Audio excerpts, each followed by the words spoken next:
game theory. So the difference between game theory and uncertainty is that in uncertainty, you are playing against nature. Nature picks one of the alternatives against you, and uh, your outcome is, sorry, what sort of a world you end up in is not decided by some sentient being. Whereas in game theory, you are playing against other sentient beings.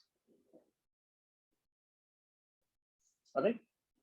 So, to give you an example, there are multiple types of games that happen in Olympics.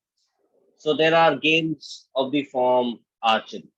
So in archery, what matters is that when you're out there performing, you need to care about what is the wind speed and what are the other natural phenomena which are occurring, and it comes down into your experience about how to hit the mark in those circumstances. Now, it's important to note that these circumstances are not decided by some sentient beings who wants to make it difficult for you to hit the bullseye.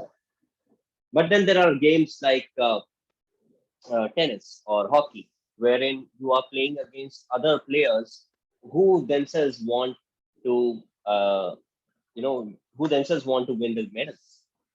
So when wind speed changes in archery, it's not being done in order to make things better or worse for you. But when the other team is playing well, they intend for you to play worse. All right. So you have to do some sort of anticipation in game theory. So what happens in game theory is that you know that you're playing against somebody who's looking out for themselves and trying to do the best that they can for themselves. So you, as a decision maker, have to take that into account. Like, so what is a game? A game is an abstract model of a strategic situation. The word strategic will come again and again. Strategic means you choose strategies. Okay, so you have different set of strategies to choose from, and you pick the strategy which you believe is going to give you the highest payoff or highest benefit. So even the most basic games have three essential elements: players, strategies, and players. Players are everybody who's involved in this game. So it could be a two-player game like tennis. So you just have two-player games, two players playing against each other. Or it could be a multiplayer game. Uh, so ideally, we do not have more than two teams or two players playing in any sports.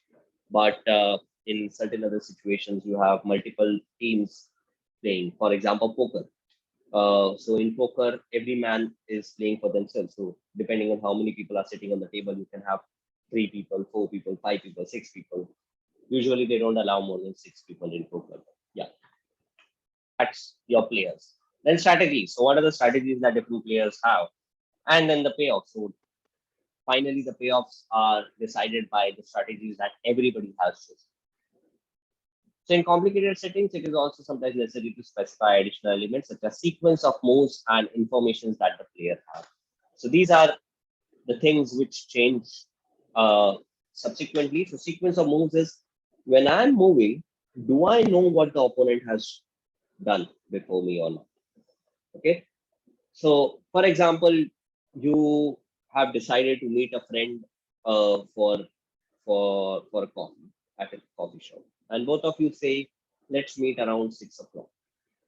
Now, let's assume that you and your friend both, if you both stay 10 minutes away from this coffee shop in opposite directions.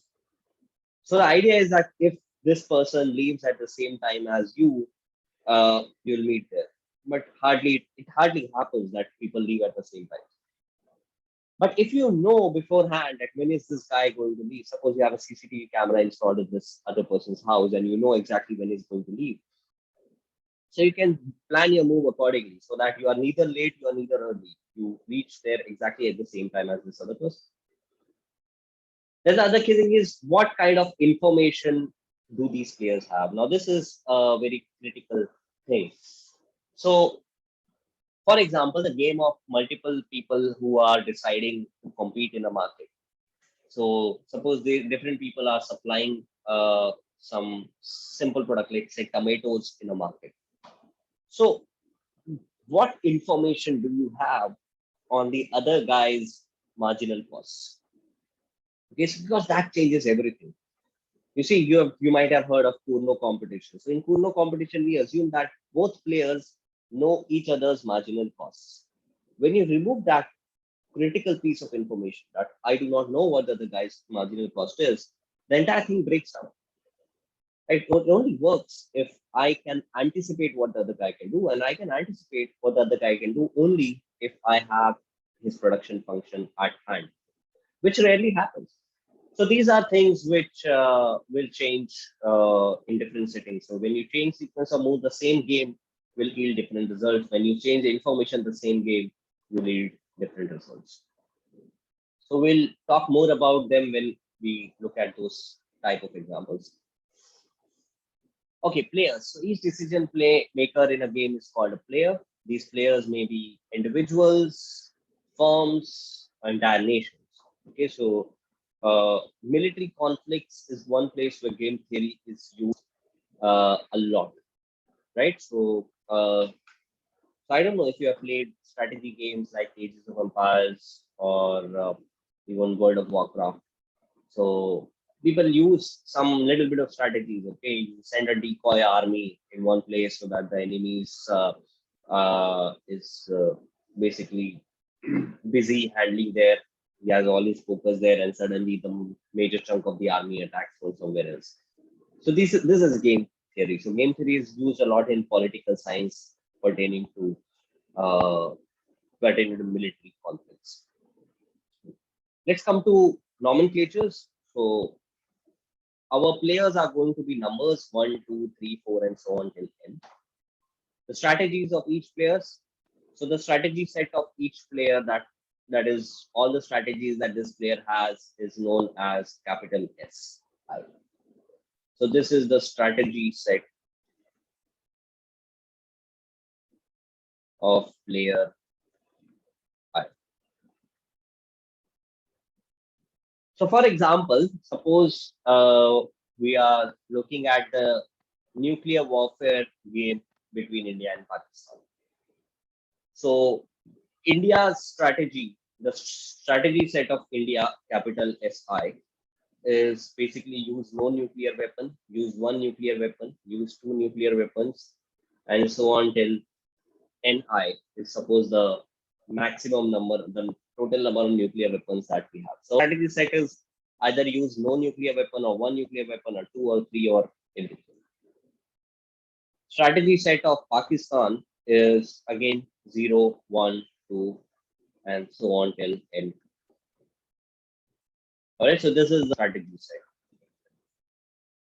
Now, the actual strategy that a player chooses is small si, which is an element of capital Si. So small si is, let's say, 2, and small sp is, let's say, 4. Okay, so India has chosen to drop 2 nuclear weapons and Pakistan has chosen to drop 4 nuclear weapons. Let's say these are the actual strategies chosen. So this small si will come from capital Si, this small sp will come from capital S. So that's the idea. So the strategy set is all alternatives that you have to pick from. Small s is the actual alternative that you chose. Now payoffs. Now the final payoffs or return to each player, it's the utility obtained by the player, and it depends on uh, the strategy chosen by this player and the strategy chosen by all the other players.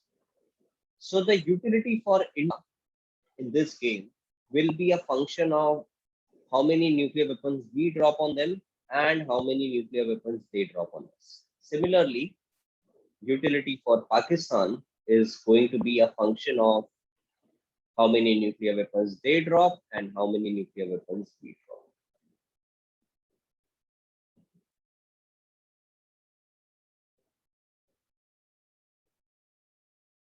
So generally we say that utility of any player I is a function of the strategy picked by that player, and S minus I, where S minus I is the vector of strategies chosen by all players other than I. So all the players other than I, whatever they choose, their strategies are going to be represented as S of minus I. It comes in handy when you have more than two players. Okay, so in that case, you can write it more easily. Otherwise, when you have an n player game, utility of any player I will be a function of strategy of player one, strategy of player two, and so on to strategy of player I minus one, strategy of player I, strategy of player I plus one, and so on till strategy of nth player. So it will become very complicated to write. So what we write this as utility of ith player is strategy of ith player, comma, strategy of minus I. Minus I is basically going to be all the other players. All these strategies together, we write it as a vector as S minus I. The advantage of writing this will become clear in a bit. The idea is that ith player can only control S minus I. So other strategies are out of his control. So because other strategies cannot be controlled by the ith player, we write those strategies as separately and ith player strategy as.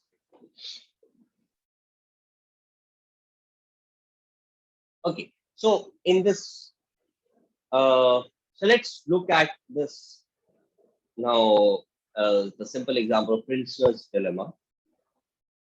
So Princetons Dilemma is probably the most popular game. Every textbook on game theory will have Prisoner's Dilemma as the first example. So what happens in Prisoner's Dilemma? So in Prisoner's Dilemma, there are two suspects who are arrested for a crime. All right. The district attorney, or let's say the lawyer from the government, he has little evidence in the case and is eager to extract a confession. He does not have enough evidence to pin both of them. So let's say a robbery happened, and these two people were caught at speeding at a junction close to where the robbery happened, and there is evidence against them for speeding. There's evidence against them speeding, let's say, in a stolen car. So this guy has evidence that these people stole a car and they were speeding in that particular car, but he does not have evidence that they actually stole, they actually robbed. He wants to put them in for robbing the bank because robbing the bank is a bigger crime. He gets more awards if he gets them in for robbing the bank. So what this guy does is she separates the suspects and tells each of them. So the idea is that he wants them to confess to doing this. So the way this works is that you give them a speed deal. You say that, okay, you become a confidant for us. You speak out against your partner, and we'll give you a better deal than we are giving him. So he'll go behind bars. You'll get a smaller time, maybe 6 months, 1 year, and so this is the deal he offers. If you think on your companion, think means you become a witness against him. Okay, think, dhoka dena, right? So backstab your companion. So if you backstab him or if you think against him, but your companion doesn't think on you, okay, you become a witness, but he does not become a witness, then I can promise you a reduced 1 year sentence. Okay, so utility for the first player, if the strategy of first player is to think and strategy of the second player is to remain silent, let's say you have two options. Either you become a witness or you don't become a witness. So when you become a witness, I call that strategy is thinking. And so player one chooses to think, player two not choosing to think. So in that case, this guy gets a 1 year sentence. So let's say utility from a 1 year sentence is -1 because you don't want to go to jail. So that's why I'm putting a minus sign in front of it, that the utility is -1. Whereas your companion will get 4 years. So utility of the second guy, if first person chooses to think and second person chooses to remain silent is going to be minus 4. If you both think on each other, you will each get a 3-year sentence. So utility of player 1 from strategy 1 being think and strategy 2 being think will be minus 3. Now each suspect also knows that if neither of them thinks, then the lack of evidence will result in being tried for a lesser crime for which the punishment is 2-year sentence. So utility of player 1, if he chooses to remain silent and other guy also chooses to remain silent, will be equal to minus 2. So you get into the jail only for 2 years. Excuse me, sir. Yeah.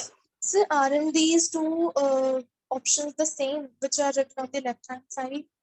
Shouldn't it be S2 equal to S? No. So this is agent 1's utility when he's become a witness and the other guy has become silent. And this is agent 2's utility when the same outcome has happened. So if you become a witness and the other guy becomes doesn't become a witness, then you go in for 1 year, whereas he goes in for 4 years. So this is your utility and this is the other guy's utility, right? So if we drop a bomb on Pakistan and they don't drop a bomb on us, we get some utility and they get some utility. From the same outcome, both of them draw different utilities. These agents are different. The strategy space is same, but this is the difference here. Okay, sir. So the same outcome is affecting both of them differently, right? Now suppose I don't want to work with negative, so what I do is add 4 to all these numbers. So when I add 4, this number becomes plus 3. This number becomes 0. This number becomes plus 1. And this number becomes plus 2. The reason I'm doing this is because I want to work with positives. So instead of thinking of in terms of how many years you spend in jail, you can think of in terms of how many years you spend out of the jail. So this is the matrix form of the game. Matrix or normal form.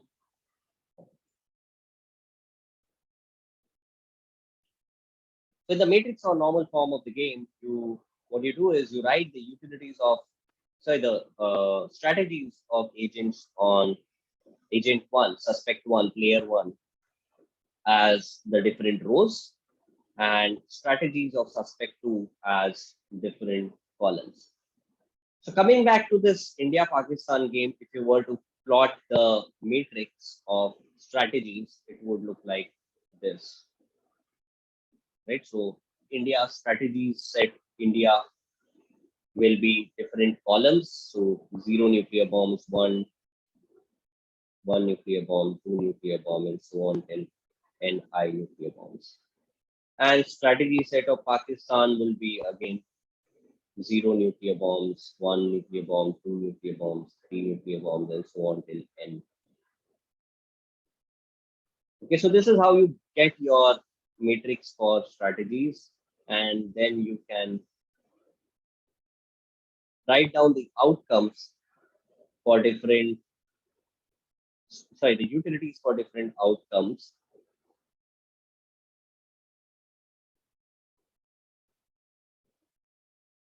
Like this. Okay, so always the first, so in every outcome, suppose the chosen outcome is India chooses both the countries drop no nuclear bombs.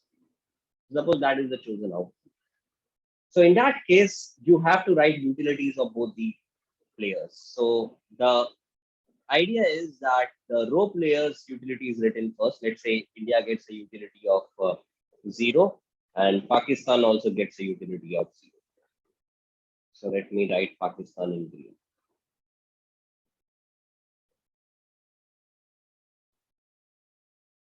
Okay. So suppose India has 1 nuclear bomb, India chooses 1, Pakistan chooses to not drop any nuclear bomb. So India gets a payoff of, let's say, 10, and Pakistan gets a payoff of, let's say, minus. Okay, so every outcome corresponding to different strategies chosen will have two utilities. One will represent the utility of the row player, which is the first player. So this is going to be a row player, which in this case is India. And the other player, the next number in every cell will represent the utilities of the column.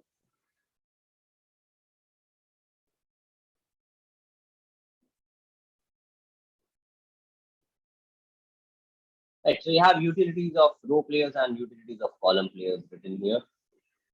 So coming back to this game, I have my suspect 1 as row player who has two strategies to think or to remain silent. Suspect 2 as a column player who has two strategies to think or remain silent.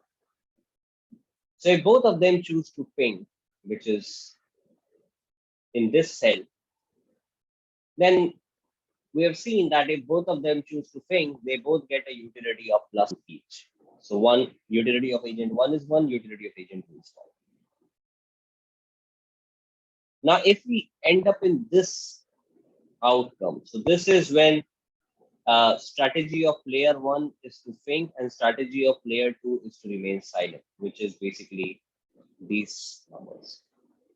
So in this case, utility of agent 1 is plus 3, which we have written here, and utility of agent 2 is 0, which we have written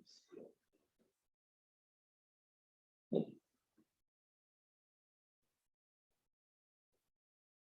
The opposite case happens here. This is when strategy of player 1 is to remain silent and strategy of player 2 is to think. So the utility will reverse because the police officer offers the same deal to both of them. Right? And the final one is here where both of them choose to remain silent. So we have seen that if both of them choose to remain silent, they both get utility plus 2. Right? So they both get plus 2. So I can write this in a more simpler format.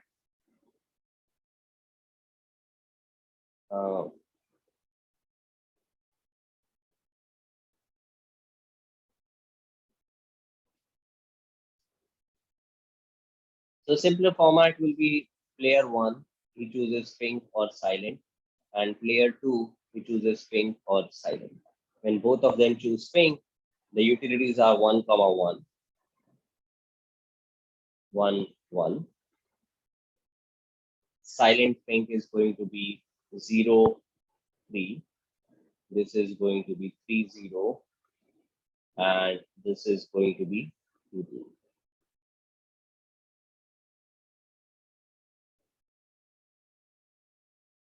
So this is how you write the matrix form of the outcomes.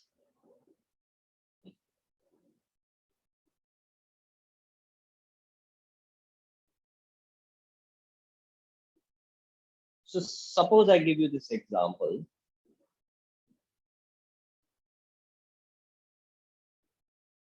Suppose India and Pakistan both have one nuclear weapon each.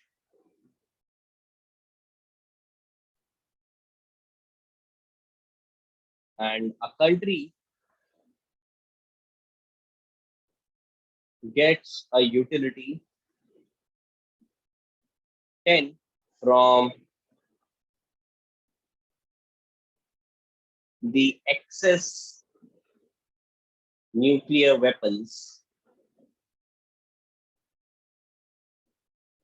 they drop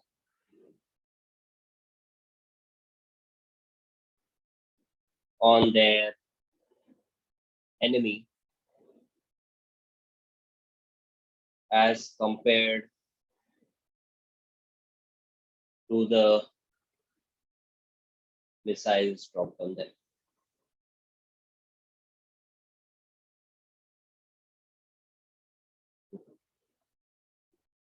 Drop on them.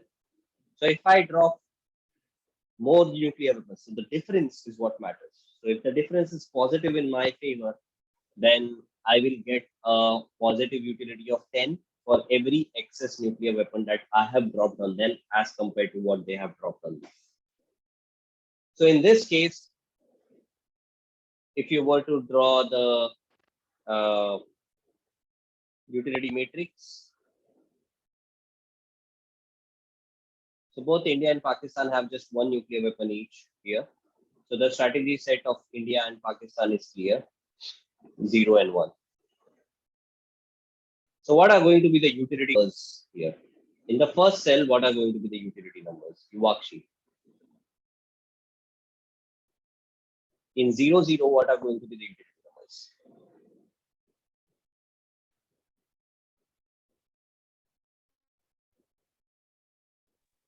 Sir, 0, 0. Very good, because there is no difference in the number. I drop the same number. So 10 times 0, 10 times 0. So that's what. Okay, so if Pakistan drops 1 and I drop 0, India drops 0. Okay, so winner, what's going to be the numbers?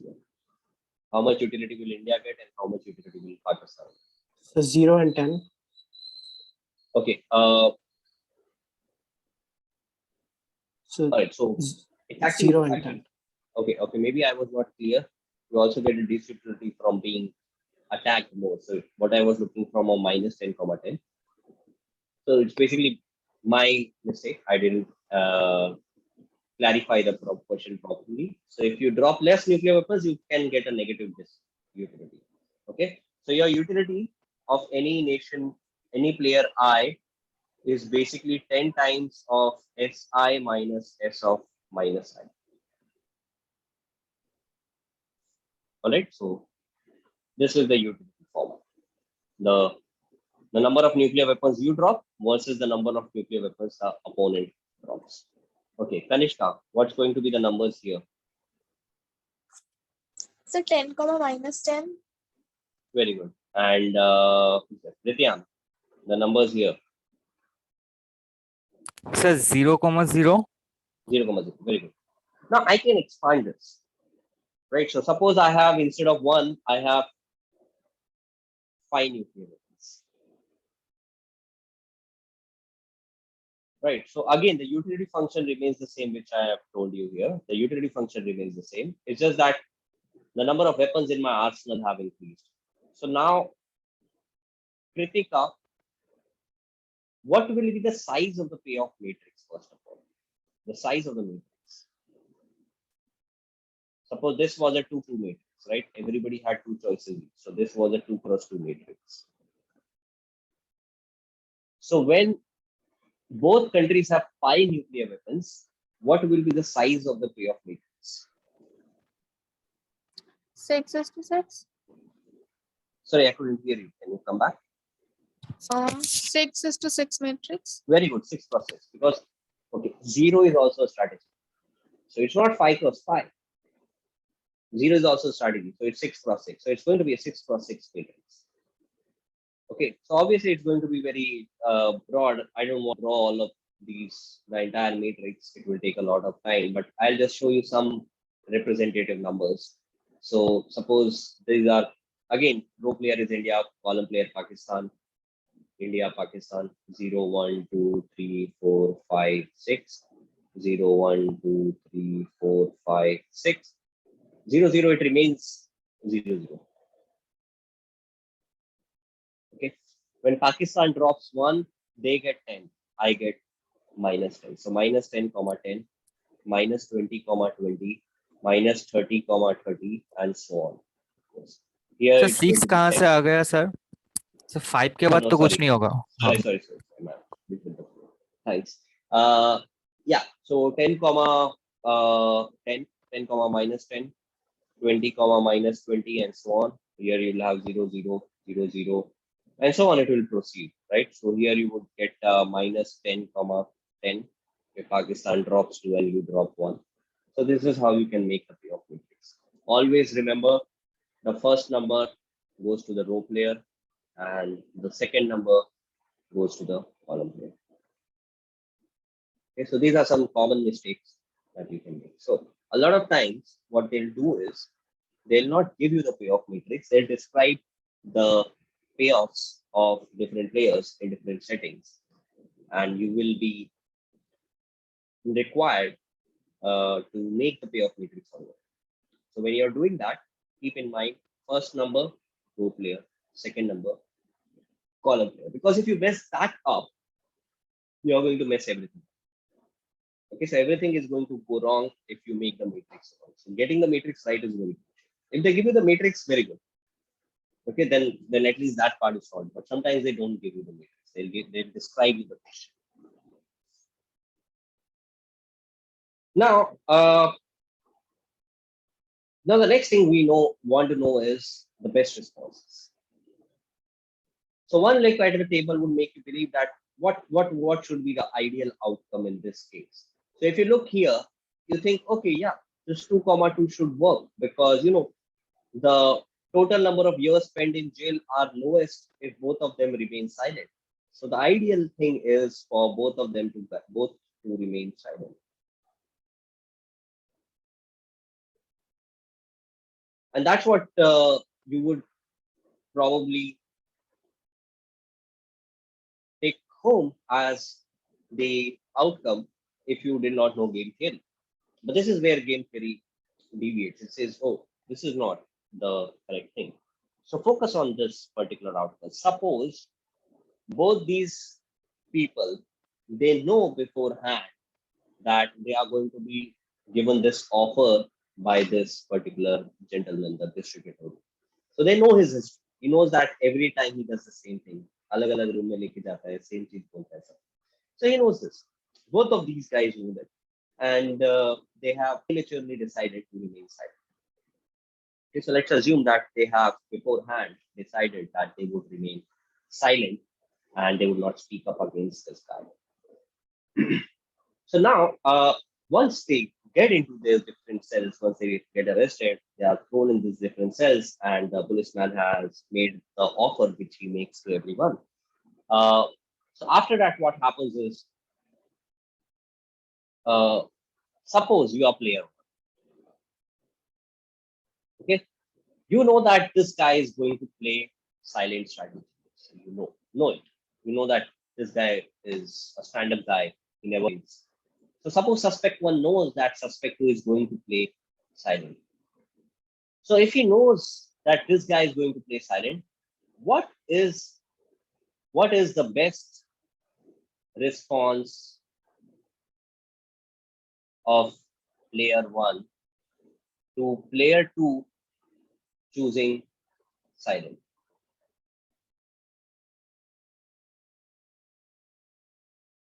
Think. What is Think, Silent. very good. No, think, because you see, when you have chosen this pathway, you know that you are going to end up in this column. Now, if this guy chooses think, he gets a utility of 3, whereas when he chooses silent, he gets a utility. He does not care about the other guy. This is the assumption of rational players.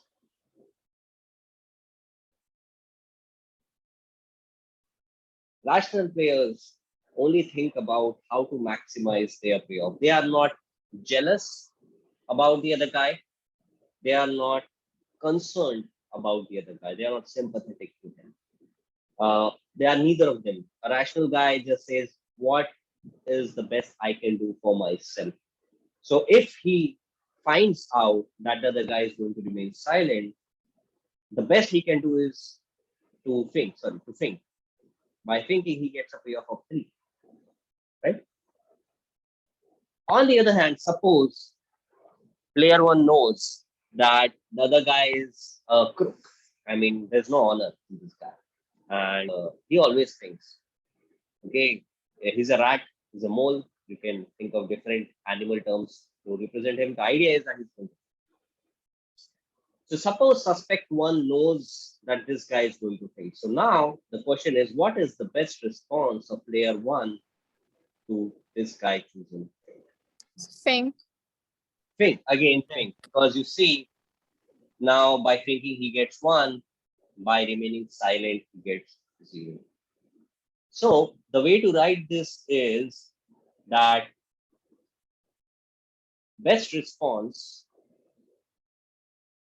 of agent 1 to strategy of player 2 being think is think, and best response of agent 1 to strategy of player 2 being silent is pink. So he's choosing pink no matter what. So player 1 chooses pink no matter S2. Strategy 2 could be anything, pink or silent. Strategy of player 1 is always the best he can do for himself is always, which basically tells me that to think is a dominant strategy for player 1.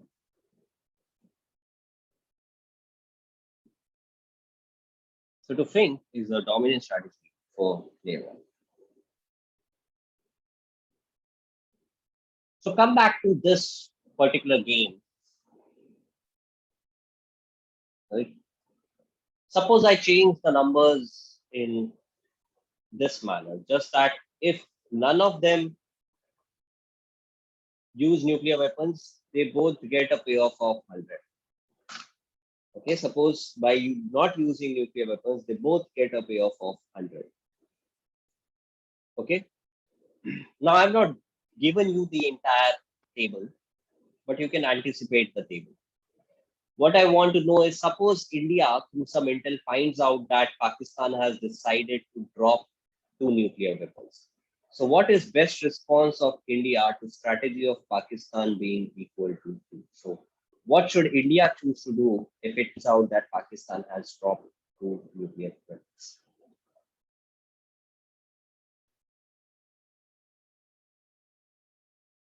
So to drop more than 2 nuclear weapons, But how many? More than 2 means what? maximum 5. Maximum 5. Okay. Because if you construct it like this, at 5, the numbers are going to read 30 comma minus 30. Yeah, so if you just focus on India's numbers in this column, they are highest here at 30 comma minus 30. So India's best response to Pakistan choosing to drop 2 nuclear weapons is to unleash its entire arsenal. Okay. Okay, next question to whoever is you actually. What is the best response of Pakistan to strategy of India being 2 nuclear weapons? This particular row. Sir, it will also drop 5. 5. Very good. Because you see, you want to create maximum difference between your nuclear weapons and this guy's nuclear weapons. So that is when you unleash your entire arsenal. Okay. Okay, Ritian. Okay, these numbers are 100 comma. What is the best response of India to Pakistan dropping no nuclear weapons?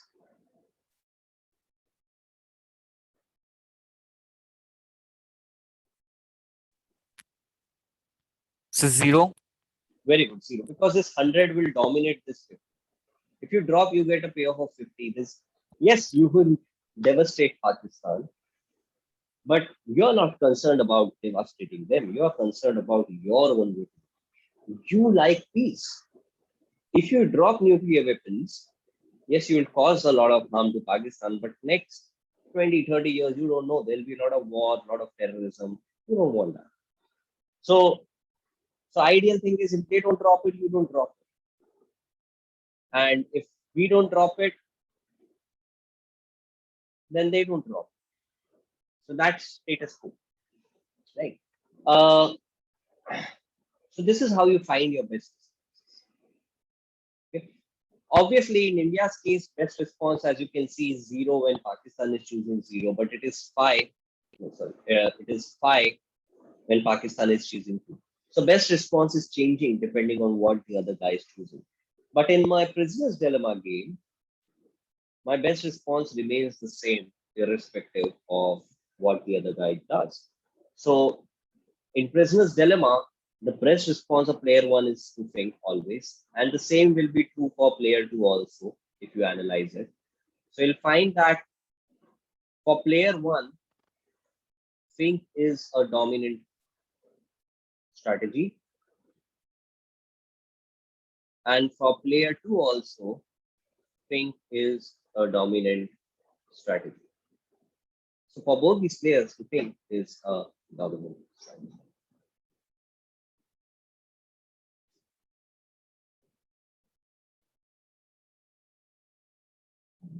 So now that I know about best responses and dominant strategy, I want to come to the crux of the argument. The crux of the argument is Nash equilibrium.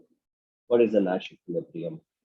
So in economics, a lot of times you are going to look at lectures, maybe notes, textbooks, and it's going to talk about the equilibrium. The equilibrium inevitably is Nash equilibrium. So first we need to understand what is a Nash equilibrium.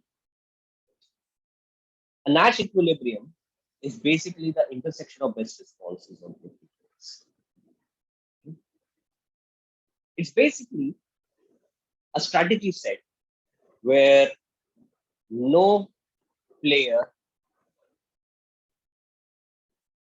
has an incentive to deviate.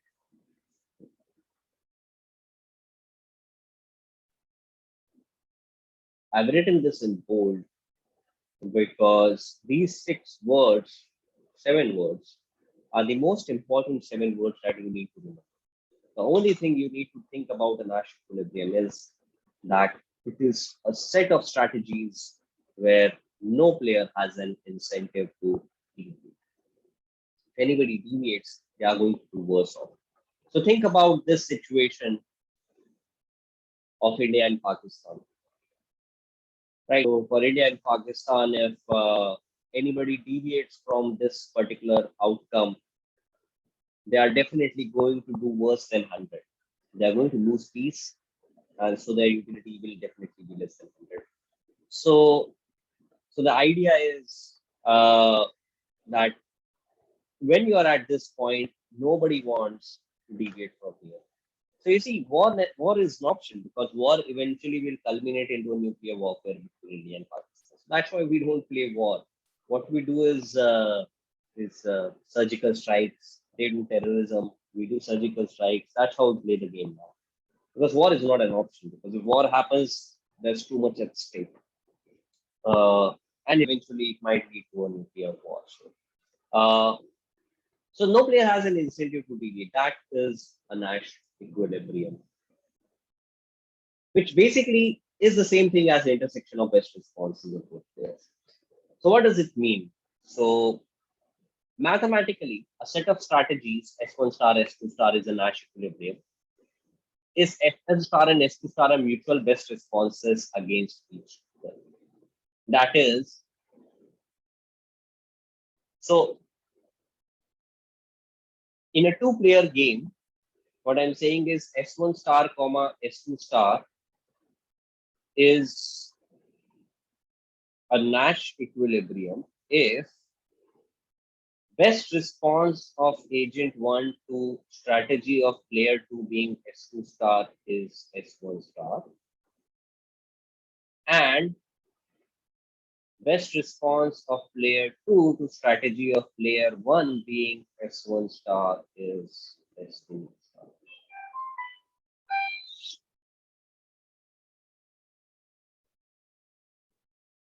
So as long as you stick to S1 star, as long as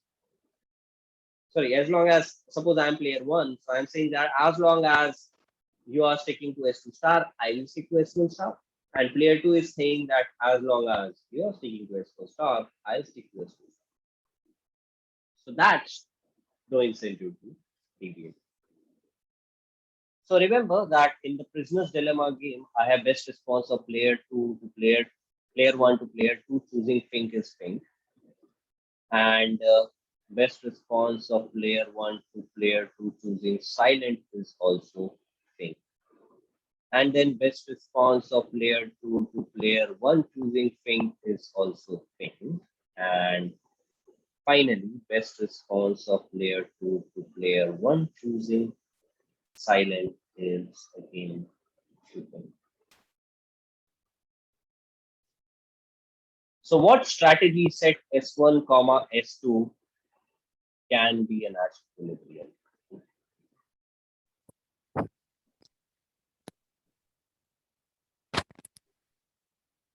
What should be S1 and what should be S2, F or S?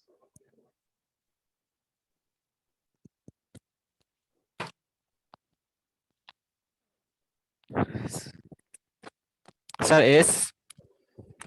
S. So you're So saying two. remaining silent. So Okay. both are silent. 2,2. Huh. Okay. So if both remain silent, suppose player 2 remains silent, then my best response is to think. So I want to deviate. So pink comma pink. Think Acha. comma think, very good, right? Because if think comma think happens, then think about it. Okay. So this guy is playing think, so I stick to think. And since I'm sticking to think, this guy sticks to think. So this is the implication of intersection of best responses. Like my best response to your strategy is your best response to my strategy. And in an n player game, if this holds, then all this complicated n player game will be a Nash equilibrium. Luckily for us, we will not look at more than 2 players. We will have more than 2 strategies available, but we will not be looking at games where we have more than 2 players ideally. Okay, so most of the games that we are going to study, only 2 players. But the math holds. At your master's level, you are going to look at those complicated games. Now, how do I find the Nash equilibrium? So this is the simplified version of the matrix form of the game. So in order to find the Nash equilibrium, what we do is we find the best responses. Okay. So first, I want to find, say, best response of player 1 to player 2 choosing thing. So what I do is I highlight player 2 choosing thing. When player 2 chooses thing, the options between player 1 are 1 by thinking and 0 by silent. So obviously the best thing is to think. So this thing is going to be think. So what I do is I star mark this thing or maybe circle it. Okay. I do a similar analysis here. When player 2 chooses silent, let's say, then obviously by choosing think you get 3, by remaining silent you get 2. So I'm going to circle this. Now I do a analogical analysis on player 2 by fixing the strategy of player 1. So suppose I fix the strategy of player 1 to think. Then by thinking this guy gets 1, by remaining silent he gets 0. So obviously 1 is better. So I'll keep this. And when this guy chooses to remain silent, then by choosing think he gets 3, by remaining silent he gets 2. So 3 is larger, so I'll keep this. So in the end, the cell in which all the numbers are highlighted or circled or whatever, that cell represents the Nash equilibrium strategies. So here it is cell with all the numbers, both the numbers circled. So the Nash equilibrium strategy is going to be pink.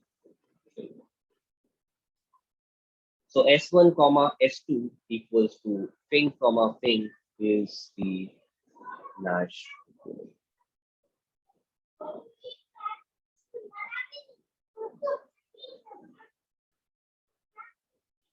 So as a last thing today, let's simplify this nuclear warfare problem and make it a 3x3 case. Let's say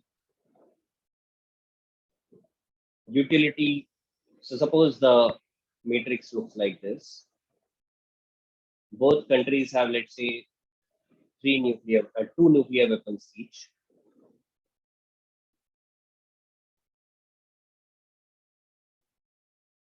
So the options are 0, 1, 2 for Pakistan, and for India it's again 0, 1, 2.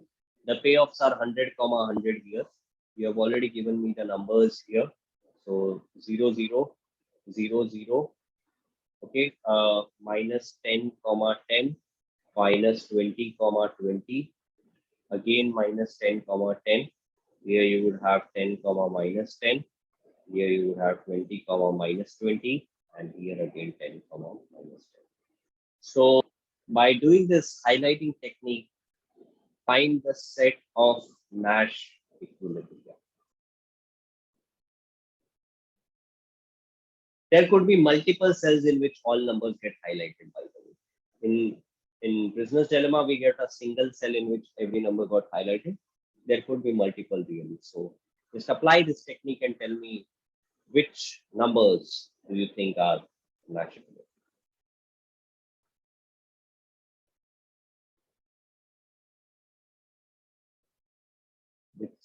Which strategies are Nash equilibrium. You have to report in terms of strategies S1, S2.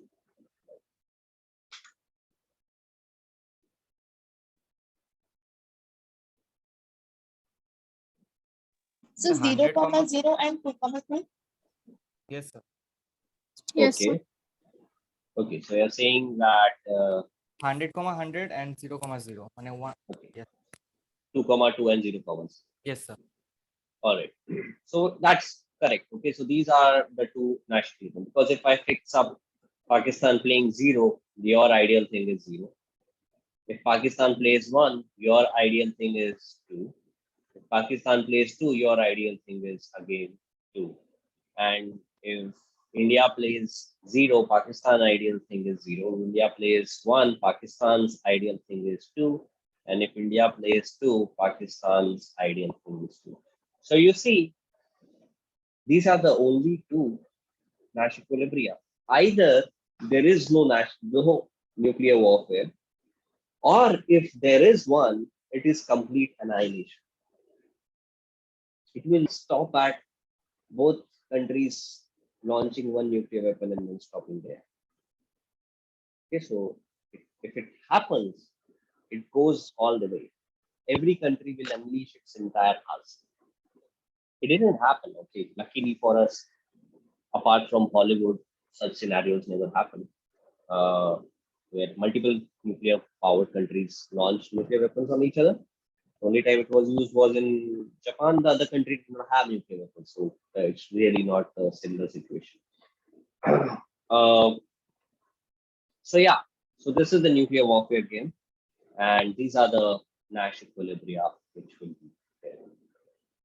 Okay, so let me introduce this other game, which is called the Battle of the Sexes. Again, a very popular game. So in Battle of the Sexes game, you have a husband and a wife who would like to meet for an evening out. So they want to go on a date. They have two choices, either to go for a ballet performance or for a boxing match. And the most important thing for them is to be together. The thing is, they don't phone each other, they don't call each other and coordinate. What they do is they're like the office ke baad, both of them get free at 5 o'clock and they really choose where to go. Okay, it's a weird setting, but bear with me for now. So suppose they decide independently where to go, either to ballet or boxing. Now, if they end up in different events, suppose the wife goes to ballet and the husband goes to boxing, they both get sick because they're not together. On the other hand, if wife reaches for the boxing and husband reaches for ballet, they again both get sick. Okay. But if they do end up in the same performance, suppose they both go for the ballet performance, the wife gets a payoff of 2 and the husband gets a payoff of 1. Whereas if they both go for the boxing performance, then wife gets a payoff of 1 and husband gets a payoff of 2. Okay, so the primary thing is for them to be together. The secondary thing is husband likes boxing more, wife likes ballet more, but both of them like being with each other definitely more. So now, using the normal form of this game, tell me what are the Nash equilibria? The ballet, boxing. 2,1 and 1,2. Okay, so you're saying both these outcomes are Nash equilibria. Yes. I'll give time to others to solve this. Yes, sir. Is everybody with me on this? Yes, sir. Nobody has Yes, a sir. doubt, I'm assuming. Okay. All right. So these are both Nash equilibrium. So now you have two Nash equilibrium. So now I want to introduce the concept of no incentive to deviate. What is this concept? So suppose both of them have decided to go for ballet performance. Now suppose the husband deviates to boxing. He says, I don't want to go to ballet, I will go to boxing match. So what happens is his payoff goes from one, he loses out. Okay. So when we check for no incentive to deviate, so a Nash equilibrium outcome, from a Nash equilibrium outcome, any player deviating will not get any positive utility from this deviation. And when we check this deviation, we are only allowed to deviate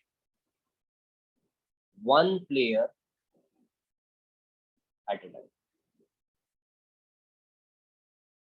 You cannot deviate both the players. That's not allowed. So you cannot deviate both the players. You are only allowed to deviate one player at a time. So when you deviate from here, when the husband deviates, he goes to 0. If the wife deviates, she goes to 0. Right? So that's why there is no profitable deviation from this dialectic. Now let's analyze boxing. If the husband deviates, his payoff goes from 2 to 0. And no, sorry. If the husband deviates, his payoff goes from 2 to 0. Yeah. He's going to go from here to here. So the outcome is going to go from here. Right. So these are some things in which students make mistakes. I just didn't make a mistake. Okay. So be careful. So when the husband deviates, the outcome will go from here to here. So the husband will go from 2 to 0.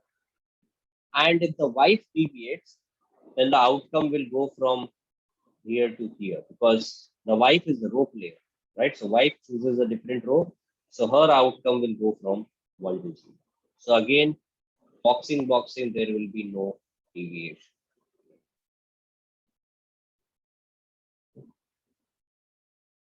So to understand this, let's come back to this Princetons Dilemma case. I've already established that Fink, Fink is a Nash equilibrium. Let's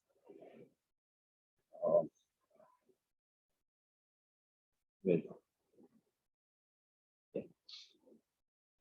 Yeah, Fink, Fink is a Nash equilibrium. Let's check if it is giving the same results on deviations. Suppose player 1 deviates. So his payoff goes from 1 to 0. And if player 2 deviates, his payoff goes from 1 to 0. So no player has an incentive to deviate. So this is a Nash equilibrium. So my question is,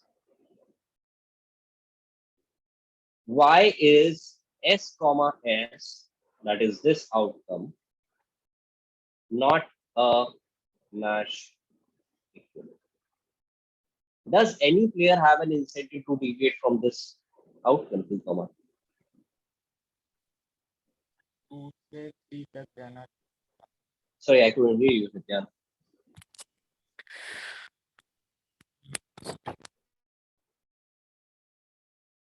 So both would want to deviate to 0, 3 and 3, 0. Very good. So both of them have an incentive to deviate, because if the row player deviates, his payoff goes from 2 to 3. So row player has an incentive to deviate. On the other hand, if the column player deviates from silent to Fink, his payoff goes from 2 to 3. So column player also has an incentive. So S comma S is not a Nash equilibrium, because both agents have an incentive to deviate. So even if these people were stand-up guys who would think, okay, I'll not think against my partner, I'll remain silent, I'll not speak up against him. Once they reach the station and okay, they have decided upon remaining silent, And then both guys think, okay, but I have an incentive to deviate. This guy also has an incentive to deviate. So both people have an incentive to deviate. And they end up both deviating and coming to think of a thing, which is a Nash equilibrium. And from this point, nobody has an incentive.